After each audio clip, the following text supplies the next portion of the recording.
experience. My sister was in a motorcycle accident with her husband, and he was what you want to say out for a month.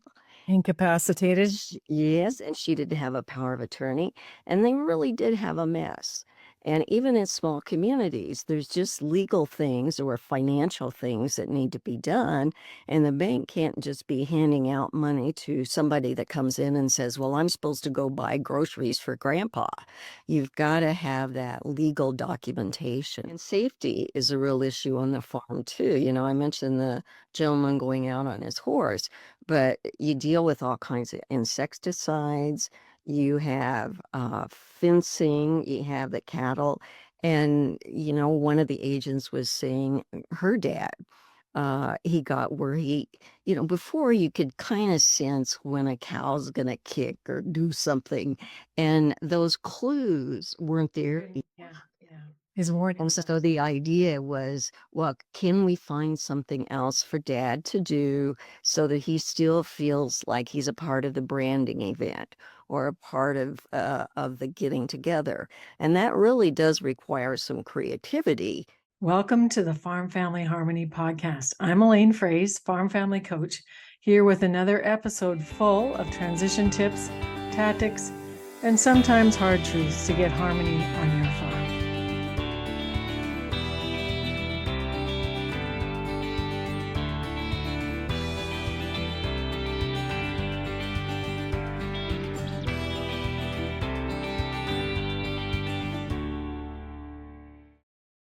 Hi there, farm families and other folks. It's great to have you. Hope your harvest is going well as this is airing in September of 2025. It's episode 51.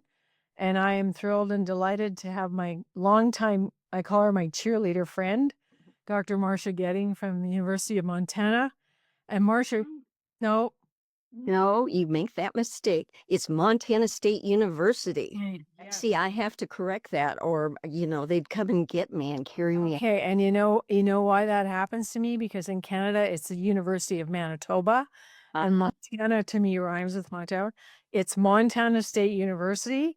So let's get that corrected right from the get-go. So thank you for doing that, Marsha. You now have your doctorate. You've been in extension for over 50 years, which is just an amazing thing to me. And you and I have been cheering each other on for a very long time with different kinds of work. But tell us, the topic for today is dealing with dementia on the farm and ranch. And just give us a backstory. Let our listeners get to know you a little bit. Okie dokie. Well, when you mentioned that 50 years, I just go, oh my gosh, really? But it has been because I started out my career in Kansas for 3 years, and then I moved to Montana. And it's all been extension. And the reason we also want to recognize the land grant, or that's what MSU is in the States, we say each state has a land grant, and that land grant is to take the university to the people. And so following that philosophy is extension is to assess what the needs are out there and then do programming that's appropriate for that. And sometimes what happens is, a specialist sees something down the road and proposes that, and then the agents will say, oh, that's been a concern in my county, or some counties will say no. And I kind of chuckle sometimes because way back in the day, we offered a study at home course on estate planning. And I had a county say, there is no way that study at home would work in my county. And I said, well, I need some experience with working. So can I use your county as an example? And 300 people later had signed up for this. And so I think it's that extension philosophy of working together. And so working together, we came up with an idea, but the idea even dates back further. My mom had Alzheimer's. As I confessed in the beginning, I knew nothing about it. We remembered our grandfather, and back in the 50s, and then they called it senile. Grandpa was senile. So I had never heard the term Alzheimer's. And yeah, grandpa just started doing what we called weird. And as grandchildren were small and didn't quite know how to understand this. But then mom started just doing some of the typical things that you've heard about, forgetfulness. And of course, with Alzheimer's, it goes further. And she was really concerned. I mean, she'd say, I just know I'm not as sharp as I used to be. And so she was internalizing some of that. So here we are back in Montana, and there was a group that was doing what was called a state plan. And the state plan was to do town halls around the state Mhm. and then come back, and our group would say, this is what we're going to do. And of course, I can't believe all that we said we were going to do, and of course, didn't do it all. But we put together first a packet, and the packet had legal and financial information in it. And you thought it was pretty good. And we publicized that. And some people picked it up or asked for it to be mailed. And unfortunately, we were reaching people too late. I Yes. mean, if you're going to have a power of attorney, you need to be cognizant enough, what we To call be able to get that capacity. right. Yeah. Yeah, you got to have the capacity there. And the same way with signing a will. Well, there are times when mom was great in the morning and in the afternoon, then that confusion would come about. And, the people that I worked with on these materials would say, that's okay because if they were of sound mind when they signed it, we're going to accept that. But many people wait too late. Yeah. Yes. Well, So have you had somebody with dementia in your family? yes, so I also share the journey with you. My father, in his early 80s, started putting cornflakes boxes in the refrigerator. And there was a woman who was living and sheltering at his house at that time. So she wasn't a caregiver, but she was watching what was going on. And she phoned me and she said, Elaine, your father is changing. Something's going on. So right away, we called a family meeting with a home care coordinator and had a geriatric assessment. And he was diagnosed also with having Alzheimer's. And I was sitting in the office the day the geriatric psychiatrist did the test about, can Mr. Eady, can you draw a 2 o'clock on the clock? And he couldn't. And she took his driver's license away that very moment. So I have been in this journey too, Marsha. And I just wanted to show the viewers who see this on YouTube. This is one of your gorgeous cards that you made for me, where you photograph Montana wildflowers against black velvet. You don't pick them. And viewers on the YouTube, when they see this on YouTube, will see all the beautiful flowers behind you. And I just want the audience to know that you've done this. And it says in the back of your card, thank you for helping advance Alzheimer's disease support, care, and research. Sincerely, Marsha, Alzheimer's Association. And then there's a toll-free number. All proceeds from the sale of this wildflower card are donated to the Alzheimer's Association in memory of my mother, Sarah Lee Anderson. And that's from you. And then you also identify which flower this is. And this one happens to be field chickweed. And chickweed's a horrible weed in my Well, flower. I think it's a pretty flower. It's Yeah. great. So I also have that I want to show because this is I've been giving away this resource since you gave it to me. Support for Montana farmers and ranches in the family. This is volume 1. There's actually 2 volumes. And the easiest way to find it is to go to the show notes. Yep, you've got volume 2 right there.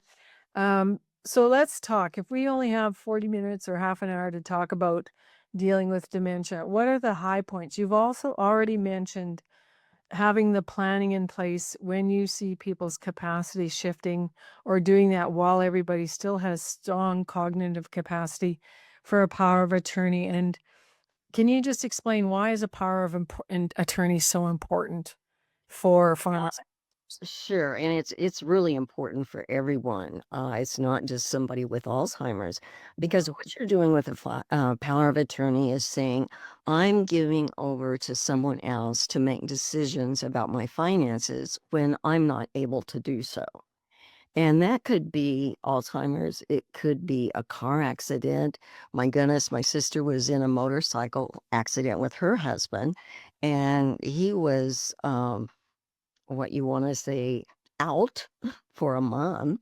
Incapacitated?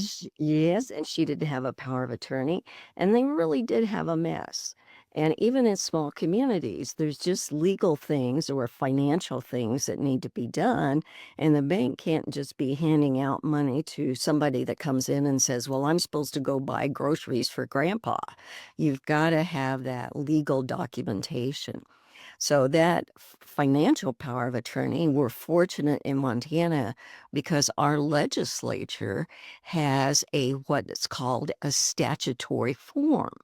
So I did a Mont guide, and that's a term for a fact sheet. And Mhm. in that fact sheet, then describe cases where you need to think about having a power of attorney, and then letting them know that, yes, it's appropriate to have an attorney do that. But also, the legislature has made it statutory, so you can take a look at that one and make check marks of the authority that you wish to give to someone. And then you can also do additional things, and additional things would be like in the States, we have what's called gifting. Yes. You can gift so much up to, say, $19,000, and you don't have to file a gift tax return. There's none of those kinds of things. Well, you can give the power of attorney to someone to continue that gifting program, assuming that, you've got a lot of money and you want to keep helping out the grandkids with Mhm. their continued education, further education, whatever kind a thing that you perceive as education. So, Oh, power of attorney, and I'm sure Canada probably has something very well, s and the term we use here quite often is enduring power of attorney. And again, you and I are not legal advisors, we're not lawyers, but the whole intent of this podcast is to just remind people that there are certain things that you need to do to get your affairs in order. And one of them is obviously the power of attorney. And again, it's important that people understand that this is for when the person is living. And then, of course, when they die, then their estate plan knocks into place and their will. And that's a whole other thing that you do a lot of speaking all over the state about is the importance of estate planning as well. But with the dementia resource that you've developed, Marsha, the people who publicize it, I heard got an award in June. Is that true? Because it was Yes, we're rather excited about that. I happen to work with an outstanding crew of publications and editors, and are just for extension. And they decided to submit this for an award, and they gave me the high up that I could talk about it, but as long as I didn't preview too early. So I found out this is not going to be shown, so I can go ahead and say, hey, they won it nationally. It wasn't just for the Western region. And so I'm so proud of them because they did do an excellent job. I started out with the concept. I wanted a magazine kind of approach with Yeah, yes. photos and things on the inside. Press. And they were able to find those and also list it with headings so that you kind of know what this topic is about. It seems like I read the newspaper anymore and it's very long column. There's no breaks. Yeah. So So it's frustrating. so to help our listeners, I'm just going to read the table of contents from volume 1. The potential causes, signs, and early diagnosis. Uh, Alzheimer's and other dementia is not a normal part of aging. There is a progression of Alzheimer's, how to have caregiver wellness, which I'm sure people are really wanting to hop on that one, and how you communicate about the diagnosis and hope for future treatment. So this has a huge impact on farm and ranch families because I've been to Montana. I love Montana. It's big sky, Montana, and people live far apart, Marcia. So what was your driving motivator for putting this together? What were you seeing happening? Because you travel, you just got back from 3 weeks of travel. You travel all the time doing your extension work, and you know the state really well. So what was the motivating factor that this publication had to be put together? Yeah, and it was a part of the town hall meetings too. And first of it, it's denial. I mean, people will say well, that's not a problem in our community. And Oh, you just know that it is. I mean, in my town, people in out my there. little Yeah. small town, it's so And bad. one, for example, they didn't want to make it public because the gentleman was the mayor of Yes, that particular town. yes. And there's just this stigma, which, oh, I wish we'd really work on that. Mhm. And then I thought, okay, well, I want to help these farmers and ranchers.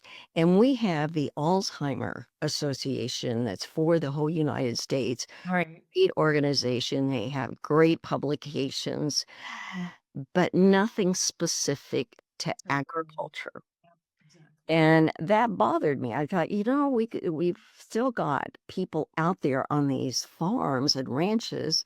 And you're right, they're so far apart. And it's different having Alzheimer's. You hop on your horse, you head out, and you don't know how to get back home. Right. Now, maybe the horse will remember, but you can get out there in places and not know that. Whereas downtown and even a small town, they see someone wandering around, and if they're aware they have Alzheimer's, you learn from the book. How do you go up to this person and, let them know that you're there? Don't scare them to death and just say, well, how are you doing today? And don't be starting to boss them and say, "Well, you're not supposed to be here. Here, follow me." That's just not the way you would wanna be treated, and you don't wanna treat someone that way. You wanna find out, well, what they're thinking, and sometimes they'll just say, "Well, uh, I went for a w I'm walking, but I can't remember how to get back home." And it's hard to admit that because they still have feelings. And when you use derogatory language or you use loud, they know it and they feel bad enough as it is, and that makes them feel worse. So back to I looked and looked, and bless the Alzheimer's. And it's Mhm. not only people, but we found in our town halls that doctors were just not, yes, they were saying, what good would it do?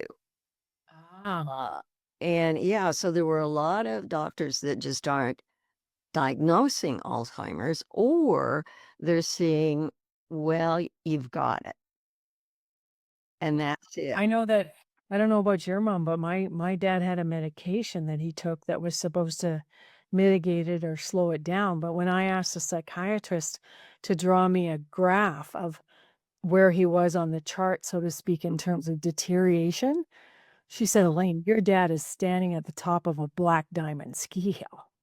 Uh-huh. That means he was about to go into the next stage, Phase, yes. the next phase. So I don't think we wanna get into the causes because that's the medical realm and whatnot, and there could genetic history, all kinds of things.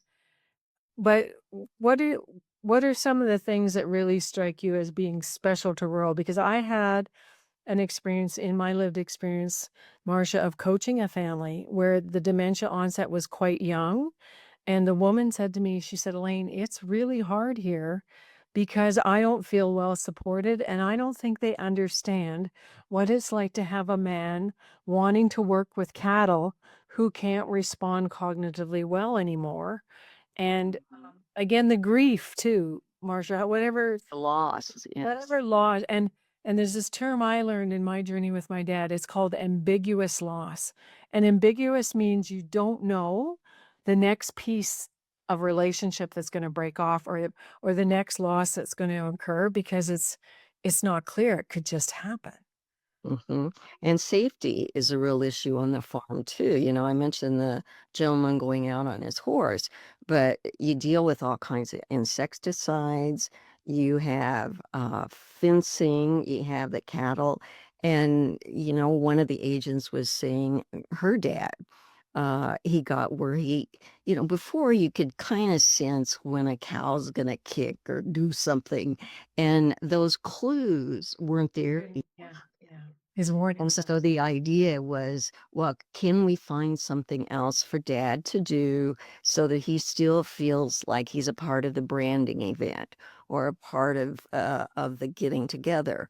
And that really does require some creativity in coming up because, of course, he doesn't want to do that. He's always helped with the branding, but he just is not steady enough anymore and doesn't realize how hot it is and kind of wheels it around, kind of like, oh, and that's another thing. Guns. Yes. Montanans drive around with guns and rifles on the back of their pickup. Yeah, I And my that goodness. was one of the things that really does need to go away and, Mhm. depending on the stage, the individual might not miss it. On the other hand, um, and you have to get it away. I mean, you just can't hide it at home someplace because he or she may find it. And so try to get it off the property. And then even in the house, stairs can be difficult. People can get up in the middle of the night. You know, my mom did one time, and that's when I was really sleeping light when we go to visit. So I would hear her, and so I'd go, and this time she was at the door, and it was so difficult because she says, "I don't know where I am." And Right. she was at home at that stage, and that's when I decided no, home we went for years picking her up, taking her home. We kept the house after dad had died, and she went to live with my sister, and then we would give my sister a break by coming to visit Mhm. and picking up mom and taking her home. And she just loved being home during that period of time, that she knew where everything was. There Right. was What was TV. familiar? It was comfortable to her. Yeah. But at that stage, I was afraid that, she's just gonna wake up and maybe and there's all these things you're supposed to do, lock the door. Well, I locked the door. We went to my nephew's, wedding, and so she was in our room, and I thought I was sleeping light, but evidently not. I heard the door latch. Like, oh, running down the hall, and mom is going lickety split. And I said, "Mom, where are you going?" "I don't know." And so that's the kind of behavior. So I said, "Well, I think if you look, you got your nightgown on, so let's go back to bed." And Mhm. luckily, she wasn't one of those that wanted to fight you ever. Or be her personality, yeah, her Yeah. personality. She was more quiet and willing to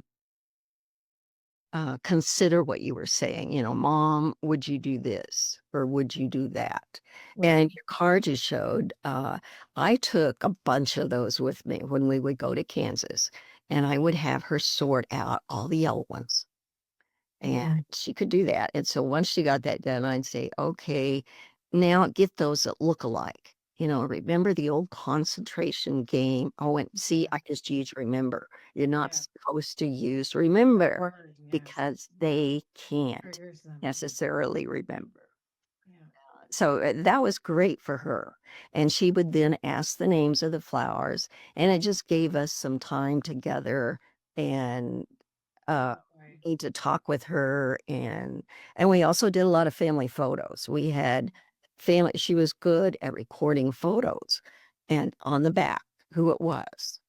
And those worked for a long time. But of course, after you get so in a different stage, you Mhm. can't remember any of those. And she was saying, I wonder why I didn't write names on these. And this at that time, it was her grandchildren. She just wasn't remembering anymore. Right. So So one of the it's things, one that things that you've said though is, not using the word remember. What other triggers do families need to understand, Marsha, especially rural families? Because I think I would like you to talk a little bit more about how do we, I'm an extension home economist too, like you are, and being an extension. I haven't had that designation for a long time. But the way we're wired is to see a problem, gather the resources, and then activate those resources. And that's what you've done with this um, really great magazine on helping. farm and ranch families. So, how do we go about in rural communities decreasing the stigma and getting a medical profession to really take our concerns seriously? And that is a challenge, and we've really been working on it. We've got some of our communities that have become what they call dementia-friendly, Okay. and they've provided training for, downtown staff, and we're going to work on next year having more with the doctors, of actually sitting down with some of them and saying, I see your viewpoint. You think it doesn't do any good. It depresses them, but it gives them time to take the actions they need to take as far as the legal and the financial. Uh, and so you're really doing them a favor by telling them because they know something's wrong, Yes. but they may deny it, and you'll have some that will just all the time saying it's not, or the spouse saying, "It's not, he's just forgetful." He's just not paying attention. They're covering or enabling their Yes, spouse, right? yes, and that goes on as well to kind of pick up, and it doesn't mean that it's wrong, it's a coping mechanism that people have, but I at some point, it's really true, and even the fact, do you share the diagnosis with people? Yes, tell And me about that. yeah, sometimes well, agriculture folks get together for all the commodity meetings, and you can still take someone to a commodity meeting and sit there with them, and, some of the friends will come up, and they'll pretend they know that person, but they really don't.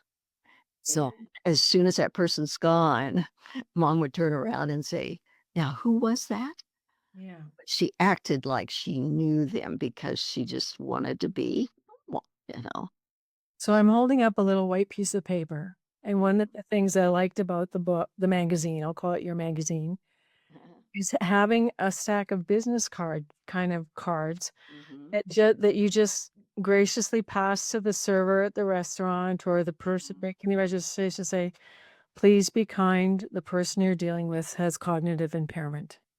Yes. I don't know, I don't know exactly what the card's supposed to say, I just made that up, but that's kind of what I remember after I read Yeah. that.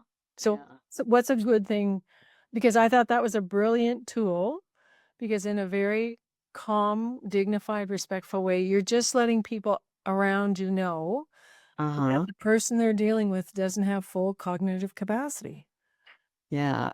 And I remember my uncle who had Parkinson's. And of course, Parkinson's is a form of Alzheimer's, but part of it was the shakes. Right. So we used to get together when we were home on a Saturday breakfast. And the waitress there, he'd say, I just want to have a cup of coffee. But what would she do? Fill it up. Well, Oh, then, of course, it shakes out, and then he's right. embarrassed. And if the gal had just been listening, or if we'd had one of those business cards, we could have helped her understand, no, there's a reason why he's saying a Mhm. half a cup, and pay attention to the Yeah, customer that way. right.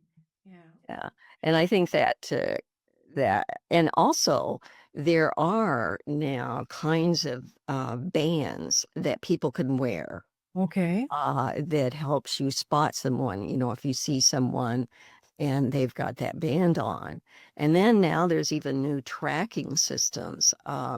My husband had a friend, and they had 3 of them would get together for breakfast, and he lives out in the country from Bozeman.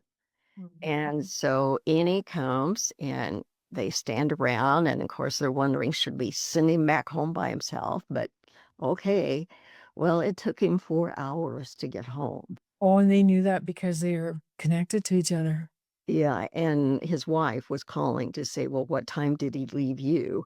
And it was just like, "Mom, she could still drive, but she didn't know where she was going, or if we went to a Oh, small town, yeah. she So would know how to get back home." so And Marsha, let's go yeah. back to that. Like your husband was being a friend to this man who was already struggling. But my concern, I was really adamant that my father could not no longer drive, and yet another family member wanted to give the keys back. And I said, Dad's gonna hurt himself, or he's gonna hurt somebody else and himself. And Mhm. and again, in the country where nobody else is around, people say, "Ah, it won't hurt, everything will be fine." Well, how do you navigate that kind of all or nothing thinking that, we can just go our own merry way and not put safety as sort of job one kind of thing? Because Yeah. it's a letting go issue, right? This is Oh, it letting go of is. identity. Who am I if I can't drive my pickup truck down the gravel road anymore or go to Or if I the can't house? drive the combine Yeah. or, the swather and Very expensive swather and combine. Yeah. I know, I went to a show this year and they were talking about one that was actually 8,000,000, and I'm going, "My grandpa didn't use one like this," there Yeah. wasn't a Yeah. cab, there wasn't anything with that. But Yeah. those kinds of issues are the driving. That's why we have one chapter in the second magazine about the driving issue because and there's different ways that families have done it. Some have said they talk to the doctor and the doctor says you can't drive anymore. And so the doctor becomes the bad guy, Yeah. whatever. Bad Yeah. cop. Yeah. Or some have even in the community gone to the sheriff or the city police and say, we need you. My mom kept saying, look, they still gave me a driver's license. I should be able to drive. And in their case, she was dad's eyes because dad had macular degeneration and Mhm. here's mom. And so they were getting around just fine. But finally, we had some hometown people say, your mom about zoomed out and broke the area to this restaurant thing only. Yeah. She did, but it could have had. So three daughters get together, we go from South Dakota, a part of Kansas and Montana, and we address that issue. And I got to tell you, it was awful. Yeah. It was dad. We had two against us. Mom saying, my driver's license is here. So the state thinks it's okay. I can drive. And dad is saying, he doesn't, because he can't drive anymore because of his macular degeneration. Right. So he lost 2 drivers. Yeah, and so you gotta try different things, and I guess the one thing I'd recommend that people do is read. Yeah. When I screwed up a couple of times with mom, I thought, "Golly, I can't be the first person that has ever gone through this." And Mhm. so that's when I started purchasing books, and there was one that's called Moments of Joy. Yes. And that one was written by a nurse, and just so happens she's from Montana. But she really taught me a lot in small chapters about going for the moment. Don't expect you're going to go visit someone and have a perfect day or a perfect week. Find the joy in the moment. So Yeah. that's why you need to Really. buck up and learn, learn, Right. learn. Well, and then hopefully we're all lifelong learners. I did the same thing, and I can't remember the author's name, but the book was something to the effect of early stages of dementia, and his premise as well too is that this is not about you. This is about the Alzheimer's person having a good day. And so when my dad was in care on Fridays, I would usually go and visit him because that was the day the musicians would come and play old time country music. And he was a square dance caller in the day. And you could see his foot tapping and you could see the other residents with, their bodies moving because music is a very powerful therapy, right? Oh, it is, I yes. could see a tear just go down the side of his cheek, and I go and I say, "Dad, this is a really good day for you, isn't it?" And he says, "Yes, I love this music." And so that was a moment of joy.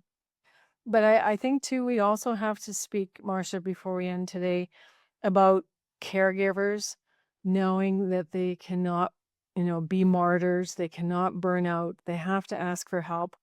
And in a family dynamic on a ranch, when it's time for grandma or grandpa or mom or dad or whoever the suffering person is with this disease, they have to have a care plan. Like they need to know what the next steps down the road are and have that in place because my father wanted to stay close to community And when we looked at the numbers and the probability of that happening, he was gonna be 91 years old before he could actually be put into care, and that just was not gonna be workable. Mhm. So that is again where you and I pound the drum over being proactive rather than reactive and understanding how your state or provincial system works for paneling people and getting them assessed when they're at the early stages so that they have a benchmark to measure them against as the disease progresses, because one of your chapters also talks about progression. Yeah, and it is progressive. I mean, yeah, each pill that comes up, we think, oh, it's going to be the salvation and it's just going to cure everything. And we're not there yet. We might be Mhm. able to slow some of the symptoms, but I wish I'd have seen this brain. The Alzheimer Association has a normal brain. Yes. They have a brain with Alzheimer's. And when you see that, it just is phenomenal. You've got to say, no wonder they can't do this, Mhm. this, and this. There isn't the capacity there, and it's just gone. Uh, Mhm.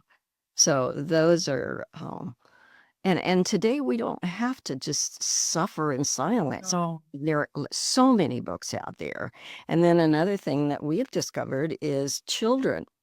You've got the caregiver that needs to care for themselves, but we have lots of children out there that do not have a clue about Alzheimer's. And where Yes. will tend to talk about it but the little ones around. And I tell you, when I first started looking, there were maybe 15 books out there, and now there are, oh, I bet 100 books, storybooks for Mhm. kids. Most of them are for the younger kids, but there's Mhm. also some teenage ones out there helping them realize what Alzheimer's is and then what they can still do to help Right. grandma or grandpa. Help grandma or grandpa have a good day, right? Yes, yes. And my conclusion was, if the book makes me cry, it's a good one. If Okay. I don't have any feelings about it, it's a bad one. Yeah, it's one of those. So much for judgment, but Right. that's how I could tell, aha. And so we've got even a storybook program going now with our extension. Oh, great. We've put reading nights together for some of the books that are out there. Trying, if you haven't done a lot of reading with kids, well, how do you go about doing that? And I thought, well, I could do that. And then I had a person that was writing with me that had some childcare experience. And I just loved to watch her at work because Mm. she could really grab that kid and just, "Oh, what do you think about this? And what do you think's gonna happen next?" And I go, "Oh, I'm one of those that needs the reading guide." No, that's lovely. What we do in our coaching practice, one of the most powerful questions, this is based on the work of Dr. Marshall Rosenberg, who wrote the book Nonviolent Communication, and it was a pretty good book. I don't know if people cried, Marsha, but they sold 5 million copies. That's But a sign of just success. one of his most powerful questions, and we have so in our town on the first Thursday of the month, there are 12 people who meet. And our little town is like 1,544 people plus 800 people in the municipality, which you would call the county. And so there's not a lot of people around in southwestern Manitoba where we live, but there are 12 families affected by cognitive decline. So they meet the first Thursday of the month to help each other out and talk about new resources and just be there for each other. But the one of the fellows who runs it is also a very good metal artist, and his art is all around different places in these small towns. And one day I just looked at him, I said, "How are you doing?" And he just looked back at me and he said, "Oh, Elaine, thank you for asking." Because one of his goals, his wife had early onset dementia, and they had always done a beautiful garden together and had created a beautiful yard, and deep sadness and grief, right? Because his partner, his spouse, was now in care. But one thing he also did as part of his care plan, Marcia, was to make sure they went on lovely walks together underneath the boughs of the elm trees and down the sidewalks in places that she would see as being familiar. But it gets harder and harder as it progresses, and there's less and less physical mobility or capacity, especially in Canada, in the middle of winter, to find a safe place to walk that isn't snowy and icy. So I just thought that was another good reminder. So whether you are the caregiver or a family member, extended family member, just being able to ask, I understand that you are in a journey with Alzheimer's in your family. What do you need? Or how could we be a support? And just being able to talk openly would Mhm. be lovely, right? Yeah. And be very careful about the language. Oh, your dad's crazy. That is not respectful language. Mm-mm. Or And doing this type.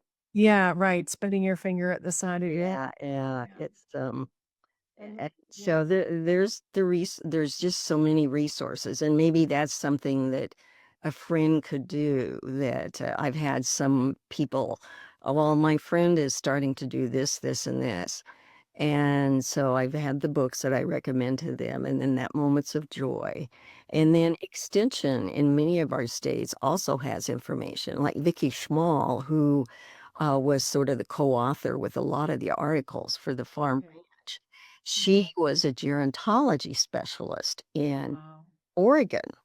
And Mhm. she had done a lot of work in the early days, way before I ever thought about getting involved with it. And so there's resources out there, and think of extension as a possibility, at least in the States, of, oh, what do they have available? Uh, Well, and I love Montana and my friends in Nebraska and all the upper Midwest states that I've had the privilege of speaking in and being at Women in Ag conferences. Seeing you in the flesh in Townsend, Montana was so great. And when we were together with Stacey Bronick's group at Stronger Together, at Fort Benton, like uh, really, really precious time together because women, when they come together to grow, learn, and support each other. And so I just want to congratulate you and your team, Marsha, for a wonderful resource and also for your staying power and persistence of being an extension for a long time because the way you're wired is to be aware and observant of what you see going on in the state and then creating solutions and resources to address those issues. So you've done a really good work here. So I think you and I determined at the beginning if people want this resource, is available digitally. So anybody in Canada or all across the US can find it if they just Google Montana Alzheimer's farmers and ranchers, and then it pops up. And, Postal Service has not been that reliable in my country lately, so that's a bit of a thing. So it's good if we can get it as a PDF.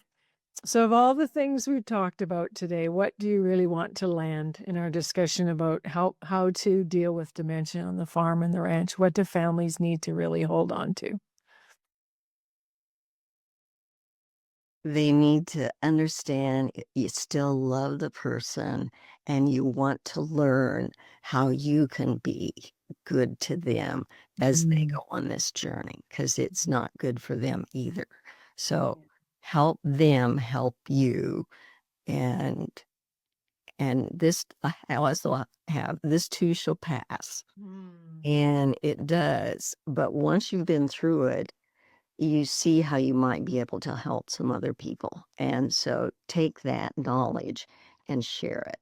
And what are the lessons that you can share with the person on the next journey? That's right.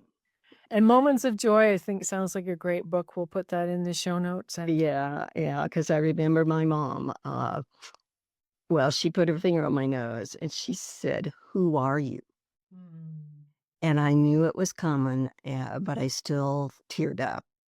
But mhm, I said, "I am someone that likes to play balloon volleyball with you." And mhm. so I got her going. I got some of the other people that were at the nursing home, and they were all having fun and laughing.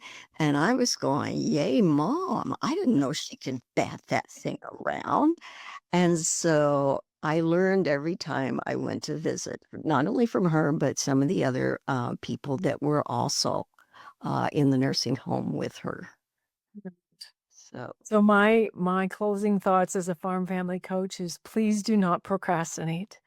When you mhm. see the signs of things changing and the cognitive capacity shifting, make sure that you've got your power of attorney in place, you've worked on your estate plan, speak about it openly, and seek good medical care and advice. And let's all work together to destigmatize another hard thing to talk about. So thank you so much, Marcia. And folks, as you're listening to this, we're here to serve you as farm families. So again, reach out to us to learn more about the resources we have at farmfamilycoach.com. And if we've twigged something today for you and you're just curious about your planning, just feel free to reach out to farmfamilycoach.com to our contact page to also have a free discovery call. So thank you, Marcia. This will be on people's favorite podcast channel. It'll also be on YouTube. And I don't know, another 10 years of extension. I don't know what God's got in plan for you, but you just stay healthy and stay on the road. Stay on your road in Montana. And I really hope the rains fall gently on your fields and everyone who's listening to this, because everyone's going through a lot of weather challenges this year too as well. So thank you so much for joining us today. And listeners, share this with your sons and daughters and your cousins and your aunts and uncles, and let's all find better understanding by having harmony together. See you next time. Bye for now. You've got a lot on your shoulders: the farm's future, your family's harmony, and family meetings that don't seem to go anywhere, and all these things that you wish you could say but can't. You're walking on eggshells every time succession planning comes up. Well, what if you could have all of these conversations around transition without the conflict? For the first time ever, my Farm Family Transition membership is offering a 14-day free trial. So be sure to sign up between September 5th to October 5th so that your whole family can get easy access to some of the most powerful lessons and tools in our program. It's like peeking behind the curtain as to what's actually in our membership hub. You'll learn how to talk about what's been left unsaid. You navigate conflict by tools for talking about tough issues coming for curiosity. You won't lose connection, and you'll be able to start working towards holding family meetings that lead to action. You'll even get a 30-minute free discovery call with me, which is actually a $180 value. So stop waiting it out. Stop being in the neutral zone. Stop the pain of not knowing, and go to farmfamilycoach.com and click membership to start your free trial. That's what you're going to do now to find clarity that you've been looking for. Hope to see you there. Don't delay. Do it today.